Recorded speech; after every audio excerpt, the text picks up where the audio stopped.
வணக்கம். இப்போ நம்ம பார்த்துட்டு இருக்கிறது NBM 70W அப்படிங்கிற பயோமெட்ரிக் மெஷின் தான். இந்த பயோமெட்ரிக் மெஷின் எதுக்கு யூஸ் ஆகுது அப்படின்னு பார்த்தீங்கன்னா, நம்ம அட்டெண்டன்ஸ் வைக்கிறதுக்கு யூஸ் ஆகுது. இந்த பயோமெட்ரிக் மெஷினில் நம்ம வந்து ஃபேஸு, ஃபிங்கரு, கார்டு இந்த மாதிரி 3 விதத்தில் வந்து நம்ம வந்து அட்டெண்டன்ஸை வந்து வைக்கலாம். தினமும் மார்னிங் வந்து நம்ம வர இன் டைம், அவுட் டைம் இது எல்லாத்தையுமே வந்து இந்த மிஷின் வந்து நோட் பண்ணிக்கும். நமக்கு வந்து அட்டெண்டன்ஸில் வந்து பார்த்திங்கன்னா, நம்ம வந்து காலையில் இன் டைமையும் அவுட் டைமையும் இந்த மிஷின் வந்து எக்ஸாக்டாக நமக்கு வந்து டைமிங்ஸை ஒரு ரிப்போர்ட்டாக வந்து நமக்கு கொடுத்துரும். ஸோ அதுக்காக நம்ம இந்த மிஷினை வந்து யூஸ் பண்ணுறோம். இதில் பார்த்திங்கன்னா நம்ம ப்ராக்சிமிட்டி கார்டை யூஸ் பண்ணுறோம். கார்டு வச்சோன்னா நமக்கு அட்டெண்டன்ஸ் விடும். அதே மாதிரி ஃபிங்கர் வச்சாலும் அட்டெண்டன்ஸ் விடும், ஃபேஸ் வச்சாலும் அட்டெண்டன்ஸ் விடும். இந்த டிவைஸில் வந்து பார்த்திங்கன்னா பாக்ஸ் பீஸில் எதெல்லாம் வருதுன்னு பார்த்திங்கன்னா, ஒரு அடாப்டர் வருது.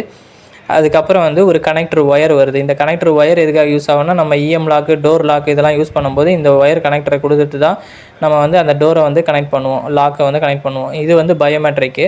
நெக்ஸ்ட்டு வந்து பார்த்திங்கன்னா, பயோமெட்ரிக்கை வாலில் ஃபிக்ஸ் பண்ணுறதுக்கு ஒரு பேக் பிளேட்டு. இது எல்லாமே இந்த பாக்ஸ்லேயே வந்துடும். நம்ம வீடியோ